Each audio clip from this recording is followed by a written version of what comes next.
바이든 대통령이 사면하지 않겠다는 약속을 깨고 아들 헌터 바이든을 완전히 사면했습니다.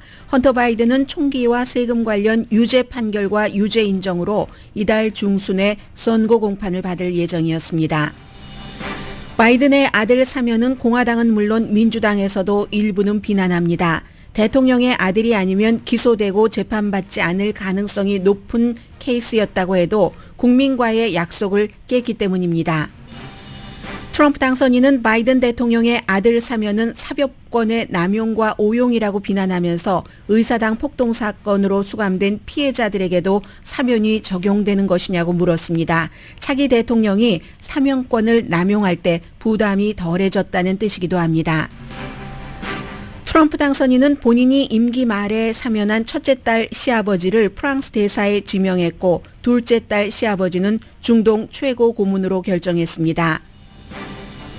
전현직 대통령의 사면과 관련된 뉴스보다 더 큰 사건은 연방 수사국장 지명입니다. 트럼프 당선인이 모든 결론을 자신에게 충성으로 결론짓는 평가를 받고 있는 캐시 파텔을 연방 수사국장으로 선택했습니다.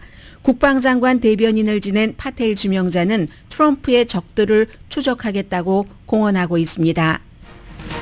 연방 수사국장 지명은 두 가지에서 미국 헌법을 위험하게 할 수도 있는 이슈입니다. 첫째는 연방 수사국장 임기가 남아있는데 세 사람을 지명한다는 것도 거의 유례가 없는 일이고 지명자가 트럼프 첫 행정부 당시에도 주요 직책에 임명하려고 할 때마다 공화당에서도 거부했다는 사실입니다.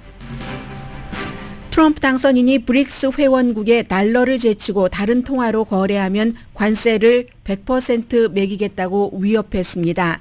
여기서 중요한 것은 주변에 반대가 있어도 일단은 달러 강세를 유지하겠다는 트럼프 당선자의 색다른 의지입니다. 중국 공산당을 대변하는 신문 글로벌 타임스는 사설에서 미국이 동맹을 이용 가치가 있으면 포옹하고 아니면 배신하거나 버려버린다고 주장했습니다.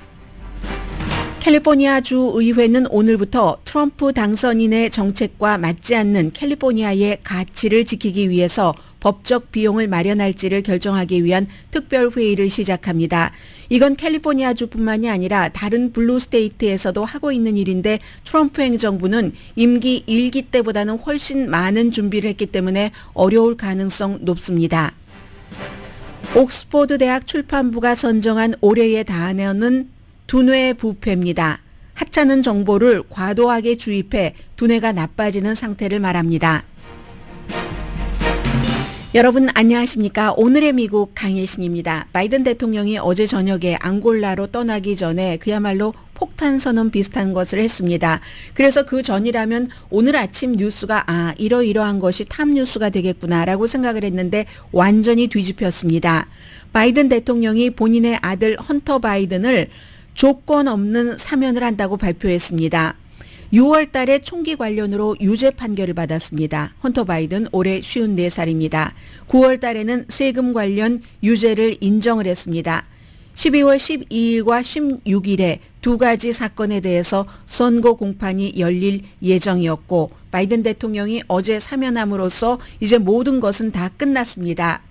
바이든 대통령은 이 두 가지뿐만이 아니라 헌터 바이든 아들이 저질렀거나 저질렀을 가능성이 있는 범죄 혐의에 대해서도 다 사면을 했습니다. 2014년 1월 1일부터 올해 12월 1일까지 기간 동안 그가 저질렀을 가능성이 있는 범죄도 모두 포함됩니다. 그런데 이건 여러 가지 사안에 따라서 이 바이든의 아들이었기 때문에 그렇게 됐다 하는 그런 것을 뒤로 놓고라도 바이든 대통령이 끊임없이 내 아들에 대한 사면은 없다고 얘기를 했고 감형도 없다고 말을 해왔습니다. 그 국민에게 한 약속을 바이든 대통령이 스스로 저버렸기 때문에 공개적인 약속을 어겼기 때문에 중요한 겁니다. 바이든 대통령의 말을 조금 먼저 들어보겠습니다. 지금 내 아들을 사면하는 이유는 사법부의 판단은 존중하지만 내 아들이 선택적이고 부당하게 조사당하고 기소 당했다. 그것이 조사하고 기소당할 때까지는 나는 그게 부당하다고 생각했지만 약속을 지켰다. 전혀 아무런 일을 하지 않겠다는. 그러나 이제 이렇게 돼서 결국은 뭐 사면을 한다는 얘기입니다. 사건은 2020년도에 바이든 대통령이 대통령에 당선되고 나서 아들 헌터 바이든에 대해서 연방 수사가 시작됐습니다. 그리고 중간에 이제 그 서로 법정밥 합의를 해서 그냥 무난하게 넘어갈 수 있는가 보다 했는데 다시 이제 공화당이 강해지면서 어떠한 여론전 같은 것도 했고 바이든 대통령은 maybe 그때는 뭐 안심했을지도 모르겠습니다. 이걸 이제 수사하도록 그대로 내버려 뒀고 이 같은 결론이 나온 겁니다. 2018년도에 총기를 구입했는데 그때 이제 세계 혐의가로 이제 뭐 최고 형량이 뭐 25년까지 받을 수 있는 그런 유죄 판결을 받았는데 총기를 구입하면서 마약을 복용하고 있었는데 그 서류에 마약을 복용하지 않았다고 썼다는 겁니다. 그리고 그 총기는 10하루 이 아들의 자동차 트렁크에 있었습니다. 뭐 총기를 쓴 적도 없었고 당시에 여자친구가 발견이 돼서 결국은 흐지부지 되고 말았는데 그 일입니다. 그리고 지난 9월 달에는 캘리포니아주에서 세금을 늦게 낸 것, 물론 탈세라고 공화당이 많이 주장을 했었고 몇 년 동안 세금을 내지 않았습니다. 세금을 내지 않는 동안 마약도 하고 화려한 생활을 했다. 그런데 결국은 이제 이걸 세금을 다 갚았습니다. 갚고 본인이 유죄를 인정을 했는데 원래는 인정하지 않으려고 하다가 가족에게 너무 큰 부담이 된다 하면서 유죄를 인정을 했습니다.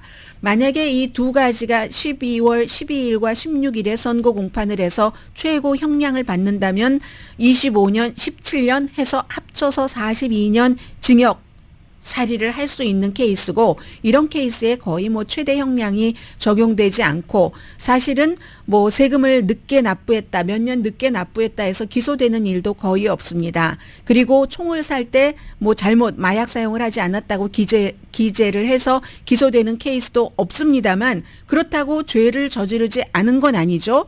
여기에 대해서 바이든 대통령이 계속 내 아들을 사면하지 않겠다고 하다가 마지막에 이제 임기를 몇 주일 앞두고 사면을 했기 때문에 문제가 되는 겁니다. 아버지는요 이렇게 말을 했습니다. 제가 취임한 날부터 법무부의 의사결정에 간섭하지 않겠다고 말했고 그리고 그 말을 지켰습니다. 그런데 아들이 총기를 살 때 서류 작성한 방법만으로 중범죄 재판을 받는 경우가 미국에서 거의 없는데 나의 아들 바이든의 아들이 아니었으면 헌터 바이든도 그렇지 않았을 겁니다. 그 총이 범죄에 사용되지도 않았고 그리고 총을 한 번 이상 산 것도 아니고 10하루를 자동차 트렁크에 갖고 있었습니다. 납세에 대해서는 심각한 마약 중독으로 아이가 세금 납부가 늦었지만 나중에 이자와 벌금까지 다 갚은 사람은 일반적으로 이렇게 형사 재판을 받지 않습니다. 헌터 바이든이 분명히 다르게 대우를 받았다는 것은 사실입니다. 그래서 결론은 합리적인 사람이 생각할 때는 헌터가 내 아들, 대통령의 아들이기 때문에 특별히 지목됐다. 이 이외에 다른 결론을 내릴 수 없습니다. 헌터를 끌어내림으로써 나 대통령을 무너뜨리려고 했다는 그 공화당의 정치적인 것 때문에 아들이 이렇게 됐다는 얘기입니다. 그래서 원치적인 우리가 날것할 때 그 RAW 그런 정치가 이 과정에 영향을 미쳐서 사법 오류를 초래했다고 믿습니다. 사법부 자체를 비난하진 않았어요. 정치계를 비난을 했습니다. 그래서 미국인들이 제가 아버지이고 대통령이지만 아버지이기도 한 이런 사람이 왜 이런 결정을 내렸는지를 이해해 주기를 바랍니다. 대통령의 말입니다. 이 말을 하고 앙골라로 떠났습니다. 앙골라가 아마 마지막 대통령 임기 동안에 해외 순방이 될 것 같은데 기자들이 아니 왜 약속을 지키지 않고 아들을 사면했습니까? 라고 질문을 할 때 아무런 답변을 하지 않았습니다. 대통령이 친인척을 사면하는 것이 뭐 없는 일은 아닙니다. 빌 클린턴도 그렇게 사면을 했었고 친척이었죠. 또 트럼프 전 대통령도 자레드 쿠슈너 사위의 아버지를 형사법 위반을 해서 감옥에 가고 한 사람을 사면을 했습니다. 그런데 바이든 대통령의 경우는 지금 너무 예민한 시기잖아요. 정권이 바뀌는 시기고 그리고 본인이 꼭 집어서 내 아들을 사면하지 않겠다고 국민 앞에서 약속을 한 번, 두 번도 아니고 여러 번 했기 때문에 이게 문제가 되고, 또 하나는 그럼 차기 대통령도 쉽게 사면권을 쓸 수 있도록 길을 열어준 것이 아니냐, 이런 여러 가지가 이제 있기 때문에 이게 문제가 되는 거죠. 그래서 트럼프 당선인이 당장 이거 뭐 그럼 1월 6일 의사당 사건으로 지금 감옥에 갇힌 사람, 그 사람들도 바이든의 사면 리스트에 포함이 됩니까? 이렇게 이제 의문표를 달았고요. 그 법무부는 우리는 트럼프에 대해서도 공정했고, 트럼프는 마녀 사냥이라고 하니까 본인에 대한 그 케이스에 대해서, 여러 케이스에 대해서, 그리고 바이든에 대해서도 우리는 다 공정했다. 양쪽 케이스에 전부 특별검사를 임명을 해서 특별검사가 수사를 한 거다. 물론 트럼프는 당선이 됨으로 인해서 본인에게 이렇게 가져다 됐었던 혐의는 다 이제 물거품으로 사라지고 말았지만요. 1월 6일 의사당 사건에 대해서도 선거 결과를 전복하려던 혐의로 기소된 것. 그리고 또 그 기밀 서류에 대해서는 이건 국가 안보를 위협한다는 거잖아요. 한 줄로 딱 요약하면 다 대통령이 됐기 때문에, 대통령이 그러한 것들 때문에 발목을 잡혀서 국정 운영을 잘못하면 안 된다 하는 연방 법무부의 원칙에 따라서 다 이제 대통령은 자유로워졌습니다. 차기 대통령은 어쨌든 그랬고, 그리고 이제 이게 일반인들은 어떤 생각을 할지 그건 아직 모르겠습니다. 바이든이 아버지로서 또 이제 기소되고 유죄 판결을 받는데 좀 무리가 있었다 해서 사람들이 이해를 할지 아니면 이해를 하지 않을지 그건 모르겠고요. 민주당의 주지사 한 명의 얘기로 이 케이스를 좀 부분적으로 마무리를 하겠습니다. 민주당의 콜로라도 주지사가 제리드 폴리스라는 주지사가 한 얘기가, 바이든 대통령이 아버지로서 54살 된, 그리고 지금 한 5년째는 마약 기록이 깨끗하다고 하죠. 그래서 그 아들이 자랑스럽다고 하는데, 아버지로서 그 아들이 좀 부당하게 기소가 되고 재판을 받았다고 생각이 되니까 사면해 주는 것 이해를 한다고 했습니다.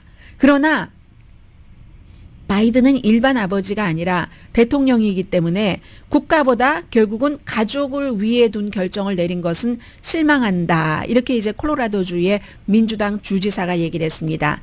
땡스기빙 데이 때 가족들이 모였고 결국은 이제 이런 결정을, 뭐 54살이나 된 아들을 뭐 얼만큼이 될지 모르지만 감옥살이를 그것도 부당하게 내가 대통령이기 때문에 그랬다 하는데, 그렇게 하고 싶지 않았던 아버지, 결국은 콜로라도 주지사는 대통령이라기보다는 아버지를 더 우선 뒀다.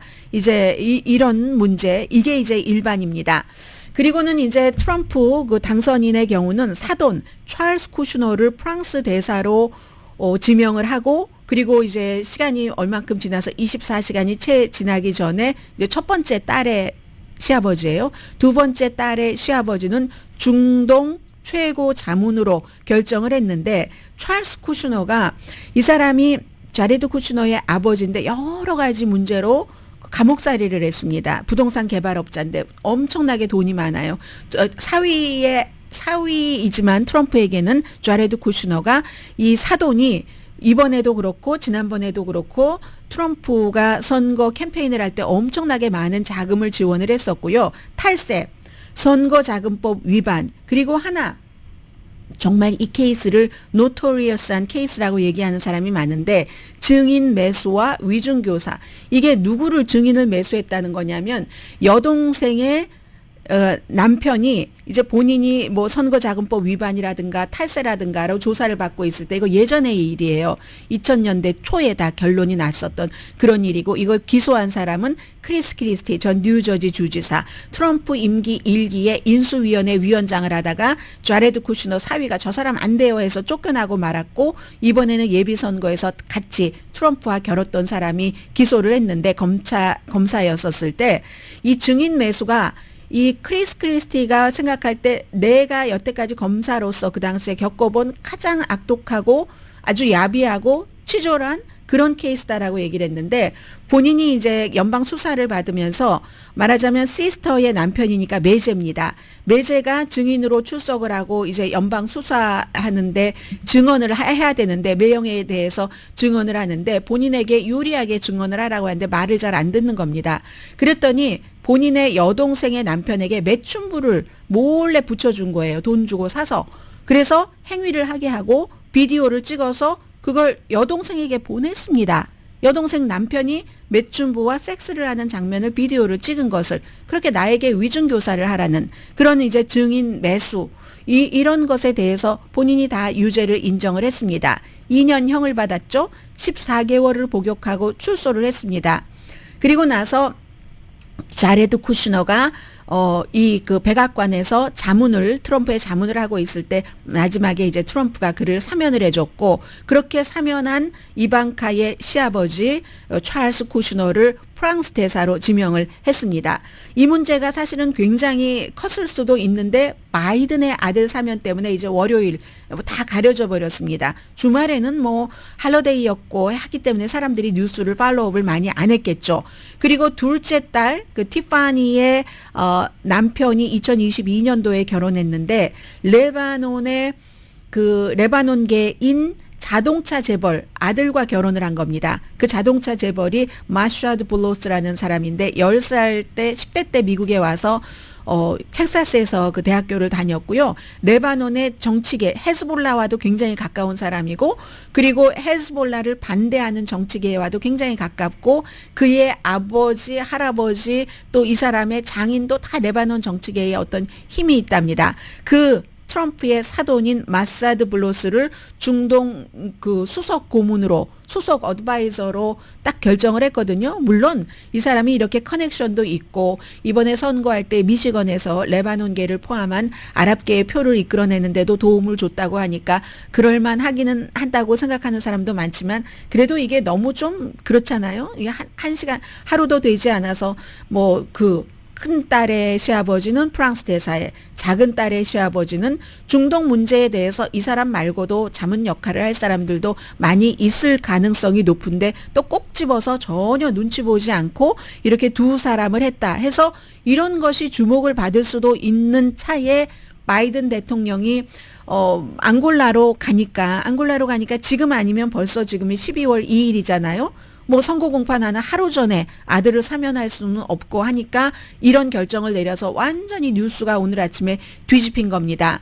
그리고 바이든 대통령의 그 같은 결정은 트럼프 대통령 당선자가 이제 그 대통령으로서 취임을 해서 일을 할 때 이것저것 가리지 않고 결국은 모든 보복을 다 할 수 있겠다라는 결론 때문에 이런 결론을 내렸다. 아들을 사면했다 하는 게 오늘 뉴욕타임스의 보도이긴 한데요. 그 가운데 한 사람이 캐시 파텔이라는 사람입니다. 이건 너무나 중요해서 잠시 뒤에 전해드리겠는데 이로써 이제 미국의 연방수사국에 대해서도 우리가 좀 알아볼 수 있겠고요.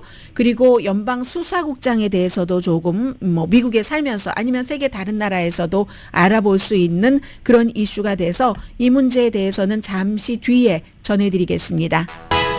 라디오 서울 방송 오늘의 미국 듣고 계십니다. 이제 1월 20일이면은 미국은 새로운 대통령을 맞이해서 미국 내부에서도 외부에서도 정말 복잡하고 세상이 많이 변할 것 같다 이런 생각을 하는데 연방수사국장이 굉장히 중요한 자리입니다.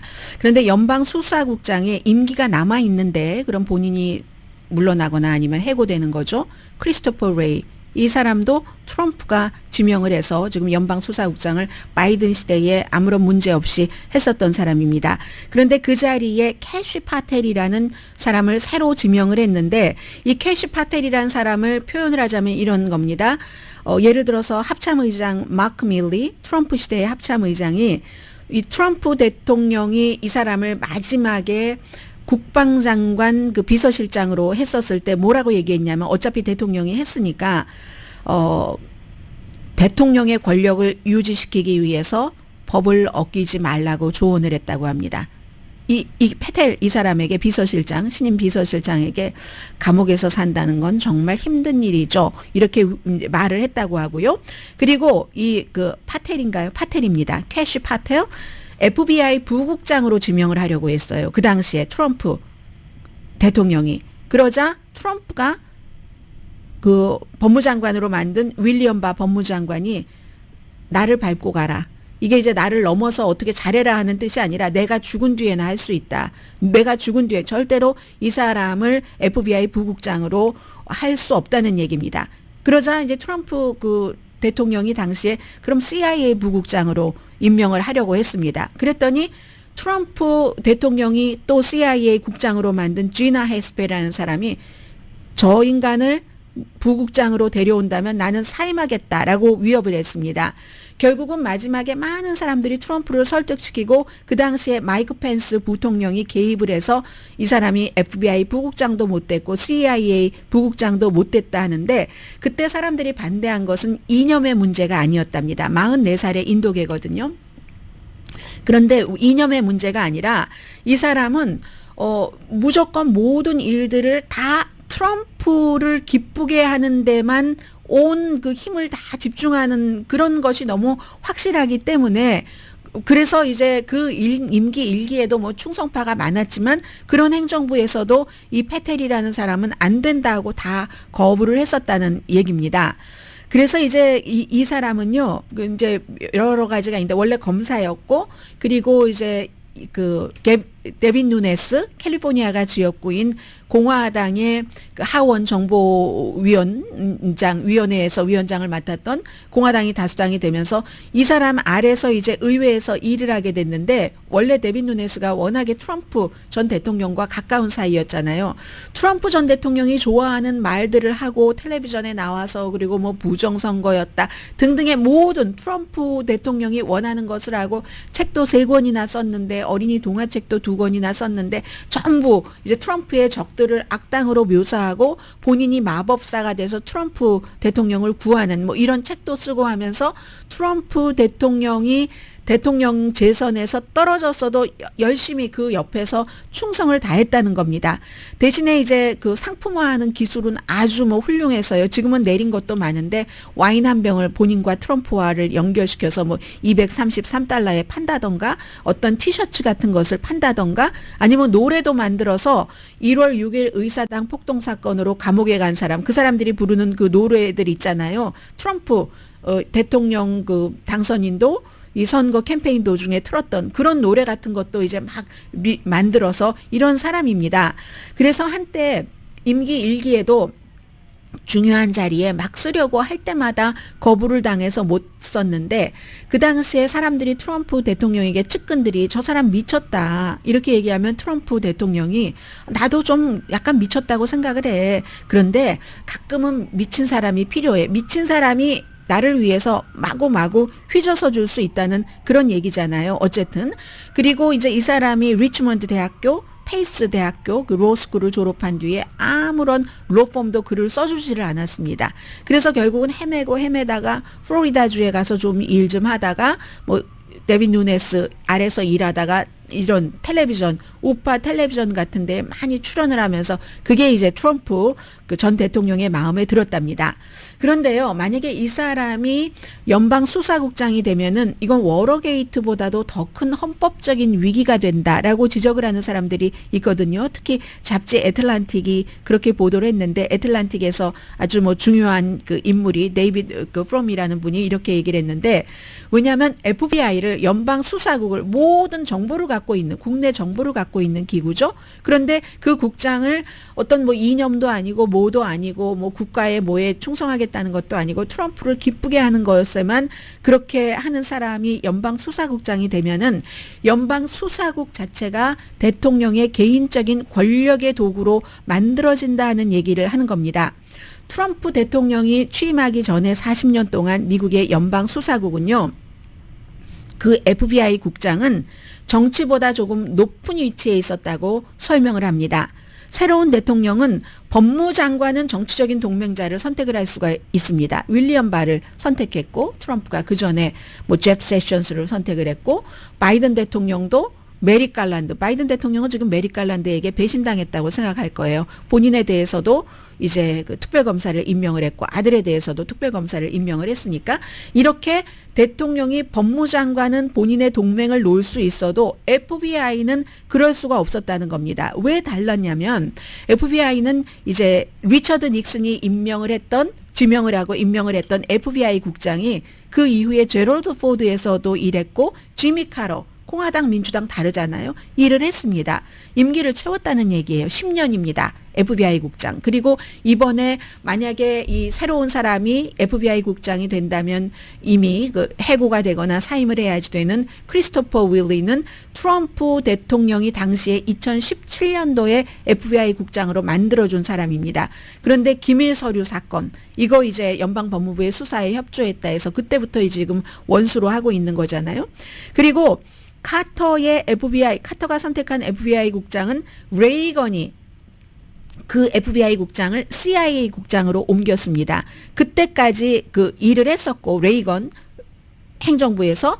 그리고 레이건이 또 FBI 한 사람을 이제 CIA로 보내고 FBI 이제 지명자 해서 됐었던 사람은 아버지 부시까지, 그러면 아버지 부시까지 거쳐서, 아버지 부시는 공화당이지만 빌 클린턴 행정부까지도 일을 했습니다. 공화당, 민주당 다. 클린턴이 한 사람을, 대통령이 처음으로 대통령으로서 FBI 국장을 해고를 했습니다. 그런데 해고를 했는데 이제 레이건이 지명한 FBI 국장이죠. 해고를 했는데 왜 해고를 했냐면 이 클린턴이 마음에 들지 않았다기보다는 그 전에 공화당인 아버지 부시 행정부가 이 FBI 국장은 윤리적인 과실이 너무 많은 사람이다 하고 비난하는 보고서를 새로운 행정부에 남겨줬습니다. 그랬기 때문에 이 FBI 국장을 해고를 했다. 그런데도 클린턴도 그 당시에 이 FBI 국장을 해고하려고 하지 않고 사임을 하려고 설득을 하다가 본인이 물러나지 않으니까 할 수 없이 해고했었던, 그때 한 번 있었던 거예요. 그리고 이제 21세기가 됐죠. 그래서 상원이 인준을 해야지 됩니다. FBI 국장도. 그래서 그 뒤에도 다 FBI 국장은 10년 만기를 채웁니다. 공화당이거나 민주당이거나 대통령은 바뀌어도 FBI 국장은 소신 있게 일하라는 뜻으로, 어느 대통령 눈치도 보이지 않고 사찰 같은 거 하지 말고 그러라는 뜻으로 10년 임기를 주고 있는데, 왜냐하면 미국이 에드가 그 후보 FBI 국장이 과거에 막 그 여러 가지 막 뭔가를 탁 뒤에 쥐고 있으면서 막 대통령을 휘두르고 이랬던 시절이 있기 때문에 그 이후에 이제 만들어진 거잖아요. 10년 해서. 그런데 트럼프도 이걸 어떻게 해보려고 하지만 그 임기 1기에는 못했습니다. 크리스토퍼 레이가 마찬가지로 임기 1기에 제임스 코미를 해고하려고 하고 막 이랬을 때도 사람들이 말렸었던 그런 적도 있기도 있고, 그래서 어쨌든 나중에 공화당과 뭐를 어떻게 해서 제임스 코미를 해고를 하기는 했죠. 해고를 하고 나서 그때 해고할 때 그냥 트럼프가 원하는 식으로 한 게 아니라 약간 우회해서 공화당이 힘을 받쳐줬으니까 해고를 하고 본인이 이제 크리스토퍼 레이를 그 지명을 했는데, 그 크리스토퍼 레이가 지금까지 바이든 행정부 때까지 계속 온 겁니다. 굉장히 미국인의 자유에 대해서 막강한 권한을 갖고 있는 사람이 FBI 국장이기 때문에 부득이한 사유가 있는 경우를 제외하고는 이렇게 공화당이나 민주당이나 대통령들이 약간 그 FBI 국장을 지켜주는 것을 하는 거죠. 그런데 이제 트럼프도 임기 1기 때에 어렵게 이 제임스 코미를 그 뭐 해고 비슷하게 하고, 그리고 나서 지금 다시 내 말을 잘 듣는 사람을 선택을 할 거야. 이렇게 하는 것은 이번에는 완전히 처음부터 크리스토퍼 레이라는 사람을 없애버리고 새로운 사람을 그 자리에 놓는다, 이런 거잖아요. 그래서 이제 크리스토퍼 레이를 만약에 해고를 하게 되면, 이 사람이 물러날지도 모르지만 해고를 하게 된다면 어떤 일이 일어날까? maybe 어떤 사람은 이렇게도 얘기를 합니다. 법무장관 지명자를 도저히 받아들일 수 없는 그 맷 게이츠라는 뭐 미성년자 그 뭐 강간 혐의 그리고 뭐 돈 주고 게 한 번도 아니고 그런 여러 가지 증거가 나왔어도 아니다 뭐 기소하지 않았으니까 아니다라고 얘기했던, 결국은 물를 수밖에 없었잖아요. 이번에도 혹시 그런 게 아닌가, 정말로 그 사람들이 참을 수 없는, 공화당조차도 참을 수 없는 캐시 파텔이라는 사람을 그 자리에 둬서 한번 싹 던져놓고, 아 이것보다는 좀 덜한 사람을 임명하려고 그러는 것 아닌가, 뭐 이런 생각을 할 수도 있지만 그렇지 않을 수도 있고요. 그리고 이 애틀란틱이 지적하는 것은 지금 FBI 국장뿐만이 아니라 CIA도 굉장히 이제 트럼프의 반대파를 떨어뜨릴 만한 이런 사람으로 하고, 그리고 정보국장도 마찬가지로 그런 사람으로 해놓고, 이 장점이라든가 그 사람의 능력이라든가 성실성 어느 것도 중요하지 않고, 정보를 다루는 부처든 법을 다루는 부처든 뭐든지 다 트럼프 맘대로, 이게 일사천리로 모든 일들이 진행되는데 편안할 수도 있겠지만 트럼프 입장에서는 이건 제왕적인 권위 이상을 간다는 것을 지금 걱정들을 하는 겁니다. 충성, 순종, 복종만이 중요한 자리에 어떤 사람을 그 지명을 할 때의 요소가 되기 때문에, 그렇기 때문에 이 애틀란틱은 미국에 굉장히 큰 시험이 다가오고 있다고 얘기를 합니다. 과연 미국의 헌법 체계가 트럼프 당선인이 바라는 만큼 약한 건가? 대통령 중심으로 모든 것이 돌아갈 수가 있을까? 크리스토퍼 레이는 해고를 당할까? 아니면 본인이 해고당하기 전에 사임을 해버릴까? 상원의 공화당 의원들은 어떤 이 트럼프 그 대통령 당선자의 이 같은 모든 것들을 받아들일 것인가? 그리고 또 하원의 극소수로 지금 다수당이 됐잖아요. 이런 공화당도 트럼프의 FBI라는 연방 수사국을 개인 경찰국 정도로 떨어뜨릴 것인가? 아니면 저항을 할 것인가? 이런 모든 일들이 너무 중요하다는 거죠. 제일 중요한 것은 대중이 반응을 할 것인가? 이렇게 연방수사국장에 뭐 이런 사람을, 근데 이게 또요, 제가 지금 이 반대하는 쪽의 얘기를 말씀을 드려서 그렇지 이 사람을 찬성하는 사람들도 많습니다. 그리고 아마 박스 텔레비전을 포함한 뭐 아메리칸 원 네트워크, 또 뉴스맥스, 브레이트바트, 에폭 타임스 이런 데를 보면 야, 정말 사람 잘 뽑았다. FBI를 싹 청소를 해야지 돼. 이렇게 얘기하거든요. 이 사람이 실제로 본인이 이런 일이 되면은 첫날 FBI를 완전히 거기를 다 청소를 해버리고 다음날 박물관으로 만들고 한 7,000명 직원은 미국 각지에 쫙 파견을 해서 적들을 잡아들이겠다. 이렇게 얘기를 하는 사람이거든요. 대중이 어떻게 반응을 할 것인가. 이렇게 얘기하면서 애틀란틱은 미국 사람들은 결국은 싼 달걀값에 거기에 끌려서 투표를 했다.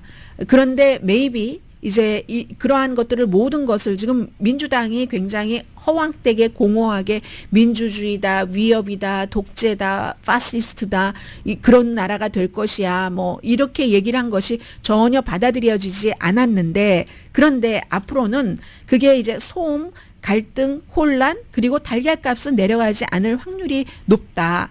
트럼프 당선인이 시도하는 모든 것들이 성공을 한다면 이건 워터게이트 사건보다도 훨씬 큰 헌법적인 스캔들이 될 것이다. 2021년도에는 트럼프 대통령이 당시에 시도했던 모든 것들이 원하는 대로 다 이루어지지 않았지만 2025년에는 트럼프 대통령 당선인이 원했던 모든 것들이 다 이루어질 가능성이 높다. 이 FBI 연방수사국장 지명자가 이제 연방수사국장으로 그 자리에 올라간다면 이런 얘기들을 합니다. 그리고 반대편에서는 그러니까 다 부숴버려야 돼. 없애버려야지 돼. 해서 지금 트럼프 대통령 당선인이 지명한 사람들을 보면은 각 부서의 전부요. 그 부서의 장관들 지명한 사람들이 그 부서를 없애버려야지 된다. 깨버려야지 된다는 그런 사람들이 다 뭐 국방, 교육 전부 이렇게 지명이 됐거든요. 그러니까 다 깨고 다시 이제 다 판을 다시 짜겠다. 이렇게 얘기를 하는 건데 미국처럼 큰 나라에서 이 큰 함대를 어느 날 갑자기 망치로 다 그냥 그 부숴버리고 쉽게 다 또 만들어지기는 그게 가능하지는 않잖아요. 그렇기 때문에 이걸 그냥 좀 이렇게 개혁을 하는 거지 혁명을 해서는 안 된다 하는데 지금 같아서는 또 지금의 이제 인물들이 다 그 자리에 들어가면 보건복지부도 포함을 해서요. 전부 이제 혁명군대가 들어가는 것과 마찬가지다라고 경고를 하고 있지만 또 트럼프의 지지층이나 박스나 X 같은 이런 데서는 이게 맞다. 이게 맞는 거야. 그러니까 미국은 완전히 지금 반으로 갈라졌고요. 이제 그 결과는 1월 20일 트럼프 대통령 당선인이 취임하면서부터 미국 사람들이 하나씩 확인을 해가게 되겠죠.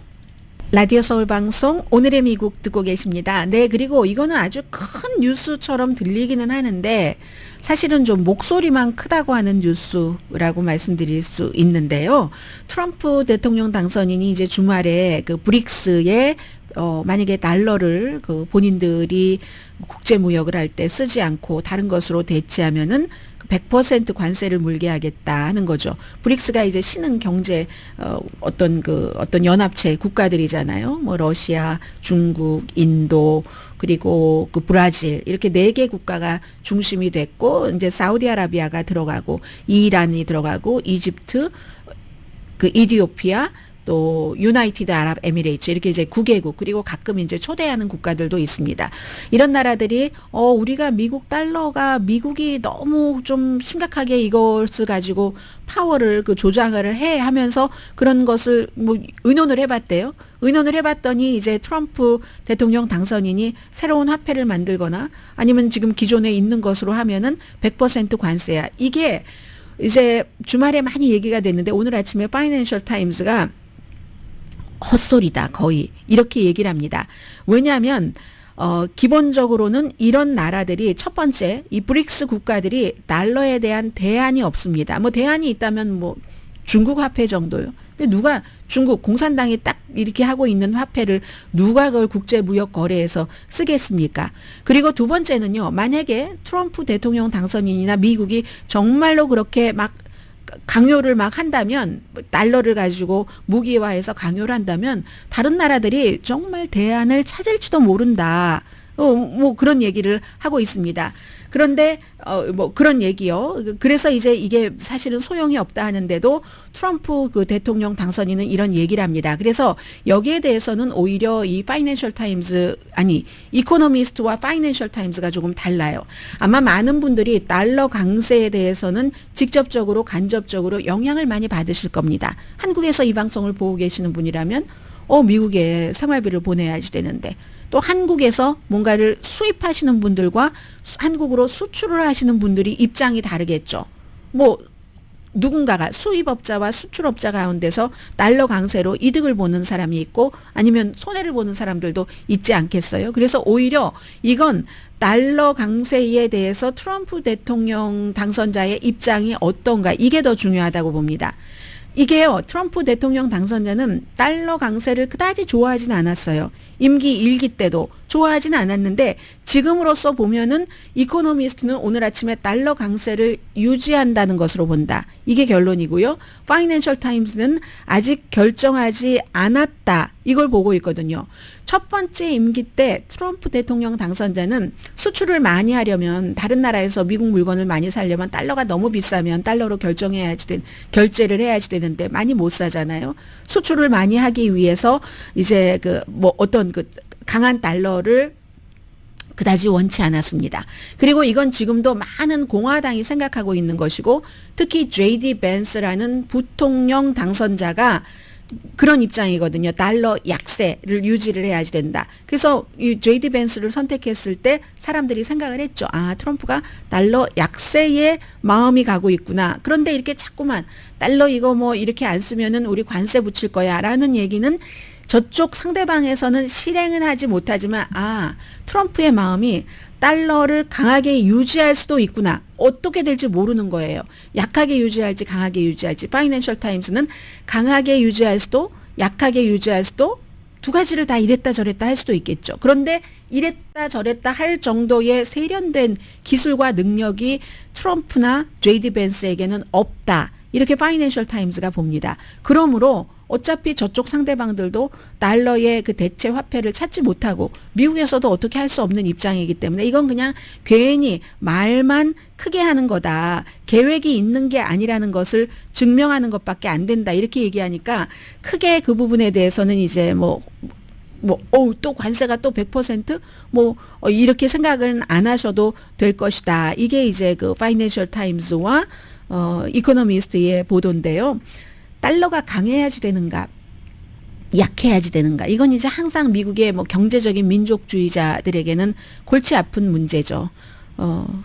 아무튼 달러가 약해야지 미국의 그 제조업이 세계에서 경쟁이 있을 테니까요. 세계에 수출할 때 너무 달러가 강세면 수출을 많이 못 하잖아요. 그런데 이제 미국이 세계를 지배하는 이 달러라는 이 통화가 있기 때문에 이걸 자꾸만 발행을 해서 이게 이제 어떠한 이득을 얻는 것이잖아요. 그리고 이제 수출 수입업자도 이용하기에 따라서는 수출할 때 조금 손해를 보기도 하지만 또 수출을 하는 그 제조업을 하는 그 업체도 또 원료가 다 미국에 있는 것 아니니까 다른 나라에서 물건을 살 때는 또 이득이 되기도 하고 굉장히 골치 아프고 복잡한 얘기여서 한마디로 트럼프 대통령 당선인의 달러에 대한 강세냐 약세냐 취향에 대해서는 아직 결정하지 않은 게 맞는 것으로 보입니다. 자, 그리고요. 가장 큰 위협은 그래서 트럼프 자신이다. 이 달러에 대한 가장 큰 위협은 어떻게 할지 본인이 결정하지 못했고 뭐 주변에서도 공화당에서도 일치된 의견이 없기 때문에 이런 얘기를 하고 있고요. 중국의 공산당을 대변하는 글로벌 타임스, 그 환구 신보죠. 한국말로 하면은 미국이 동맹을 이용 가치가 있으면 포용하고 아니면 배신하거나 버려버린다. 이렇게 주장을 했습니다. 캐나다를 예로 들었어요. 가장 가까운 동맹이라면서 가장 가까운 동맹이 관세 도입으로 얼마나 고통을 겪을지 이건 고려하지 않는다. 미국은 동맹국을 미국의 목표를 이루기 위한 도구로만 본다. 많이 그동안 들어보신 얘기인데 이게 이제 확정이 되는 것 같습니다. 이미 다른 나라의 인식이 트럼프 대통령 당선인이 이 취임하기 전부터 미국은 그런 나라야. 우리는 미국을 믿어서는 안 되로. 전에는 미국이 좀 손해보고 국민에게 욕을 먹고 왜 그렇게 퍼줘. 욕을 먹어도 동맹국들을 지키려고 하고 미국이 한 약속을 지키려고 하는 국가야 라고 믿었었는데 이제는 이제 이런 것이 안 된다 하는 이제 그런 정도가 확실하게 트럼프 그 대통령의 제 임기 2기 새로운 임기가 시작되기 전에 국제사회에서는 이미 외교가에서는 확신을 하고 있는 부분으로 보입니다. 캘리포니아 주의회가 오늘부터 트럼프 당선인의 정책과 맞지 않는 캘리포니아주의 가치를 지키기 위한 법적 비용을 마련을 할 것인가 여기에 대해서 논의를 하는데요. 이게 캘리포니아주만 그런 건 아니지만요. 어쨌든 캘리포니아주는 이민이라든가 환경 규제가 있겠죠. 캘리포니아주의 산업이기도 하기 때문에 그래서 이런 것을 소송으로도 또 캘리포니아주에서 법을 만들기도 할 테고 또 뭐 외교 정책도 되겠고요. 환경 문제에 대해서는 다른 블루 스테이트와 뭐 마찬가지로 하는 겁니다. 그래서 이제 여기에 배당할 그 소송할 때 비용을 어떻게 할 것인가 이걸 하겠다는 얘기인데 그거 하는 것도 중요하지만 앞으로 이제 트럼프 행정부가 들어오고 나면은 얼마나 연방 정부와 주 정부가 충돌할 수 있는가. 임기 1기 때는요. 캘리포니아주를 포함한 블루 스테이트들이 트럼프 행정부에 소송을 해서 83% 승소했습니다. 그런데 지금은 법원의 지형이 많이 달라졌잖아요. 그 사이에 공화당 쪽으로 많이 기울었기 때문에 어떻게 될지 알 수 없고 또 그런 것에 캘리포니아주를 포함한 다른 주도 또 나름대로 준비를 했을 테고 트럼프 대통령은 딱 들어갈 때에 이게 또 준비를 철저히 하고 들어가니까 치열한 싸움이 되는 겁니다. 캘리포니아주를 포함해서 뭐 일리노이주라든가 아니면 또 어딘가요? 콜로라도주 이런 주들은 이민 같은데 이제 공통적으로 주정부와 좀 다른 이런 것들이 있죠. 경제적인 역량 이런 것들 때문에. 그런데 트럼프 행정부는 아직 시작되지 않았지만 헤리티지 재단, 보수적인 헤리티지 재단에서 트럼프 행정부 2기는 이거다 하고 이미 프로젝트 2025에서 갈 길을 쫙 정해줬고 지금 인선부터 그쪽으로 가고 있기 때문에 주정부에서도 이렇게 연방정부에 대응하기에 아이디어를 일단 많이 지금 갖고 준비를 하기 때문에 싸움이 치열할 때는 어떤 때는 과잉 대응이 문제가 될 수도 있잖아요. 특히 이제 주정부 입장에서 보면 캘리포니아, 일리노이, 뉴욕, 블루 스테이트잖아요. 여기서도 1200만 명이나 되는 사람들이 트럼프에게 투표를 했다는 것. 이것도 또 무시할 수 없는 트럼프의 힘이기도 하고요. 10시에 브라보 마이 라이프 방송됩니다. 네, 뭐 이때쯤 되면은 뭐 올해 최고의 단어 많이 얘기하잖아요. 옥스포드 사전은 브레인 러트. 이 브레인 부패를 얘기를 하는데 사람의 정신 같은 것이 너무 하찮은 그런 것들 자료를 과다하게 접속을 해서 이게 이제 점점 지적 상태가 나빠진답니다. 그걸 그 브레인 ROT 썩다 할 때 브레인 rot라고 표현하는군요. 강혜신이었습니다.